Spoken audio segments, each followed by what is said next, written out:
शास्त्रों के अंदर कहा गया है लक्ष्य 84। लक्ष्य के दो अर्थ है। एक अर्थ लक्ष्य माना लाख, और दूसरा लक्ष्य माना ध्यान देना। कहते हैं लक्ष्य में रखते हुए काम करना, ध्यान में रखते हुए काम करना। यानी हर जन्म में जो कर्म फाइनलाइज करते हैं उसको ध्यान में रख करके करना। और इसीलिए सिर्फ 84 जन्म अगर कहे, लक्ष्य 84, सिर्फ 84 जन्म, अगर सिर्फ 84 जन्म कहे तो हिसाब देना पड़े कि हमने 84 जन्म कैसे लिए, जो हिसाब आज की दुनिया में किसी के पास नहीं है। इसीलिए भगवान आकर के उस हिसाब को हमें स्पष्ट करता है कि हमारे कितने जन्म, 84 जन्म मैक्सिमम, मिनिमम 1 जन्म, लेकिन वो जन्म भी हम कैसे चारों युग में, सतयुग, त्रेता युग, द्वापर युग, कलयुग में प्राप्त करते हैं। और इसीलिए सतयुग को अगर देखा जाए, सतयुग के अंदर सूर्य वंश जिसको कहा, जहां पवित्र आत्माएं परम धाम से जब नीचे उतरती है तो कोई न कोई देवी या देवता का स्वरूप धारण कर लेती है। देव या देवता का स्वरूप, जहां 16 कला संपूर्ण निर्विकारी, सर्वगुण संपन्न, जहां मनुष्य के कर्म अकर्म होते हैं, वहां अकाले मृत्यु कभी नहीं होती है। पूरी आयुष्य भोग करके स्व इच्छा से शरीर छोड़ती थी, और पूरी आयुष्य भोगने के कारण स्वास्तिका में हमने देखा 5000 साल का चक्र हो तो हर युग एक समान है, यानी 1250 साल का हर युग है। और 1250 साल के हर युग के अंदर जहां आत्मा 16 कला संपूर्ण, इतनी शक्तिशाली, संपूर्ण निर्विकारी, मर्यादा पुरुषोत्तम, सर्वगुण संपन्न होती है।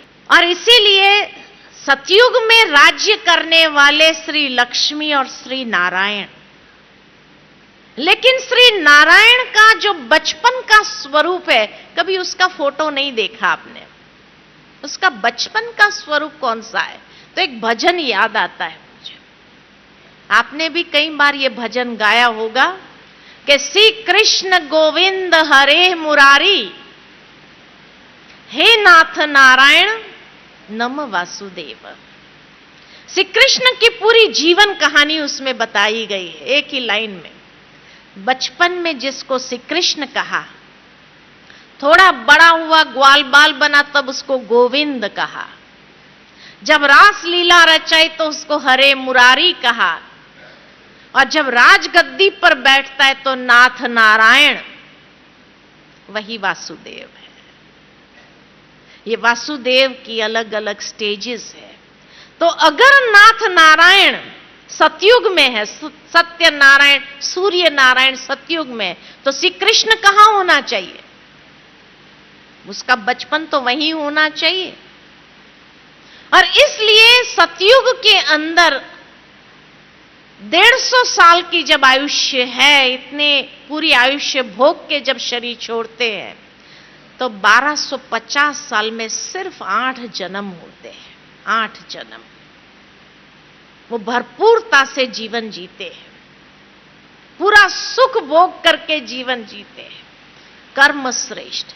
इसीलिए श्री कृष्ण की जब जयंती मनाते हैं ना, जन्माष्टमी, जन्माष्टमी माना 8 जन्म की जयंती मना रहे हैं। We celebrate the birth of Krishna in all 8 births. Janmashtami 8 जन्म की जयंतियां मना रहे हैं, इसलिए बड़े धूमधाम से मनाते हैं, क्योंकि उसका 8 जन्म इतना श्रेष्ठ था। सतयुग के हर जन्म इतना महान था, तो 8 जन्म की जयंतियां मनाते हैं, जन्माष्टमी। और जैसे ही सतयुग पूरा हुआ और दूसरा युग आया जिसको कहा गया त्रेता युग, चंद्रवंश, जहां पर सतयुग जितनी परफेक्शन नहीं है, लेकिन जहां पर श्री राम का राज्य है, श्री रामचंद्र जिसको कहा, 2 कला कम हो गई। 16 कला संपूर्ण थे। 16 कला कोई गिनती की नहीं होती है, परफेक्शन का फिगर है। कोई बात 100% करेक्ट होती है तो क्या कहते हैं, 16 आनी सच है। संपूर्ण खिला हुआ चंद्रमा होगा तो कहेंगे 16 कला संपूर्ण है। तो 16 फिगर परफेक्शन का है ना। परफेक्शन के बाद धीरे धीरे इम्परफेक्शन की ओर यात्रा बढ़ेगी, लॉ ऑफ एंट्रोपी के हिसाब से। और इसलिए त्रेता युग में आए तो 2 कला कम हो गए, 14 कलाधारी बने। लेकिन मर्यादा पुरुषोत्तम इस युग में भी है। लेकिन सतयुग जितनी संपूर्णता न होने कारण आयुष्य थोड़ा कम हो गया। 2 कला कम हुई तो थोड़ा कम हो गया। और इसलिए 125 साल के आसपास जब आयुष्य हो जाती है तो जन्म बढ़ जाते हैं, 8 जन्म से 12 जन्म हो जाते हैं। तो सतयुग के अंदर श्री कृष्ण के 8 जन्म की जयंती मनाते हैं हम, क्योंकि इतनी श्रेष्ठ आत्मा थी। और 8वें जन्म के बाद 9वें जन्म पर श्री राम का जन्म होता है। इसीलिए राम नवमी मनाई जाती है कि 9वें नंबर पर श्री राम है, तो उसकी जयंती भी इतनी ही महान थी, उसका जन्म भी इतना श्रेष्ठ था, तो उसके जन्म का भी हम जश्न मनाते हैं। कितना सुंदर! भक्ति के अंदर हर चीज इतनी सुव्यवस्थित है, लेकिन हमने कभी उसके भाव को समझा नहीं, इसलिए उसका आनंद नहीं ले सकते। तो इस तरह से मर्यादा पुरुषोत्तम श्री राम की भी जयंती हम मनाते हैं। भले 125 साल हो गया, 150 साल से कम हो गए, लेकिन फिर भी बहुत श्रेष्ठ कर्म उनके भी थे। लेकिन जैसे जैसे तीसरा युग आता है, द्वापर, जहां सत्य के साथ असत्य मिक्स होने लगा, अकाले मृत्यु आरंभ होने लगी। और अकाल मृत्यु जब आरंभ हो जाती है तो जरूर है आत्मशक्ति क्षीण हो गई।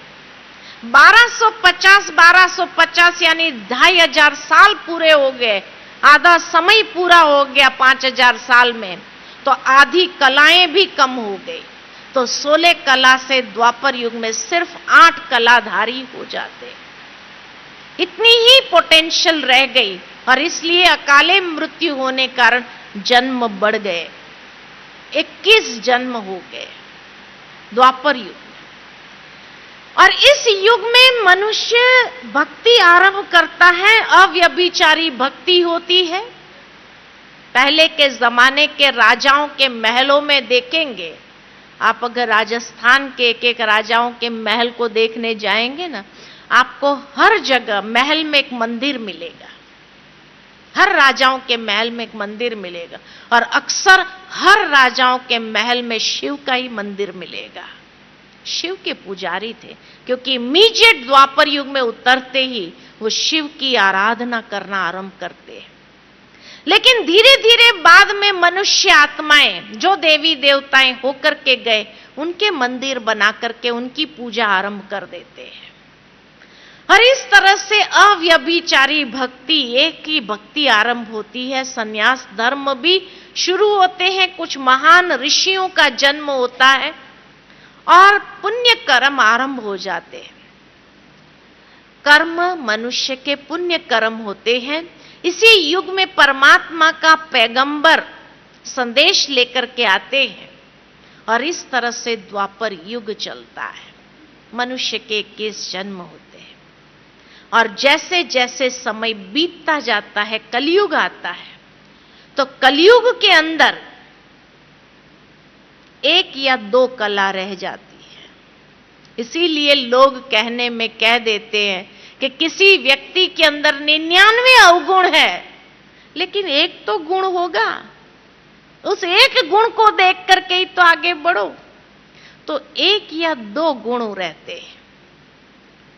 इतनी कला क्षीण हो जाती है, इतनी आत्मा की ताकत क्षीण हो जाती है और इसलिए अकाले मृत्यु बढ़ जाती है, क्योंकि मनुष्य के कर्म इस युग में विकर्म ज्यादा है। विकर्म यानी पाप कर्म, विकृत कर्म, विकारों के वश कर्म, उसको कहा विकर्म। मनुष्य की आयुष्य कम होने लगती है और जन्म बढ़ जाते हैं। कोई जन्म 5 साल में शरीर छोड़ देता, कोई जन्म 80 साल तक, 90 साल तक खींच लेता है। इस तरह से इम्बैलेंस हो जाता है और कलयुग के अंदर करीबन 42 जन्म होते हैं। इस तरह से अगर गिनती करें, 8 जन्म सतयुग के, 12 जन्म त्रेता के, मिलकर के 20, द्वापर के 21 माना 41 और कलयुग के 42 माना 83 जन्म, 83। तो 84वां जन्म जो है वो ये संधिकाल के समय में, जब कलयुग और सतयुग का संधिकाल का समय आता है, तब सिर्फ एक जन्म होता है और इस जन्म को कहा गया दुर्लभ, क्योंकि ये जन्म बार बार नहीं मिलता है। इसी जन्म में हमें 84 जन्म का ज्ञान प्राप्त होता है। इसी जन्म में हमें कर्म की गुह्य गति का ज्ञान प्राप्त होता है। इसी जन्म में जब यह संधिकाल का समय है, तो इस संधिकाल के समय को कहा जाता है पुरुषोत्तम कल्याणकारी संगम युग, जहां 2 युगों का संगम होता है और जहां आत्मा का परमात्मा के साथ संगम होता है, जहां आत्मा पुरुष में से उत्तम पुरुष बनने का पुरुषार्थ करती है और ईश्वर की कृपा से उसका कल्याण होता है। इसलिए इस युग का नाम है पुरुषोत्तम कल्याणकारी संगम युग। इसलिए भक्ति में संगम का बहुत महत्व है। गंगा सागर का संगम, क्योंकि यहां आत्मा गंगा की तरह और सागर यानी परमात्मा, तो गंगा सागर का संगम होता है और जो संगम में स्नान करता है, कहते हैं वो प्यूरिफाइड हो जाता है, क्योंकि यही युग में प्यूरिफिकेशन प्रोसेस आरंभ होती है। मनुष्य उत्तम पुरुष बनने के लिए श्रेष्ठ कर्म का आचरण करने लगता है और परमात्मा का विशेष आशीर्वाद उसके ऊपर रहने के कारण वो उत्तम पुरुष बन करके आगे बढ़ता है। तो ये संगम की महिमा, नर ऐसी करनी करे जो नर नारायण बने, नारी ऐसी करनी करे जो श्री लक्ष्मी बने, ये ट्रांसफॉर्मेशन का पीरियड है। इतना बड़ा ट्रांसफॉर्मेशन जहां हो जाता है कि मनुष्य नर से सो नारायण, नारी से सो श्री लक्ष्मी। ये कहावतें भक्ति में ऐसी ही नहीं पड़ी है, ये प्रैक्टिकल हुआ है, इसीलिए कहावत।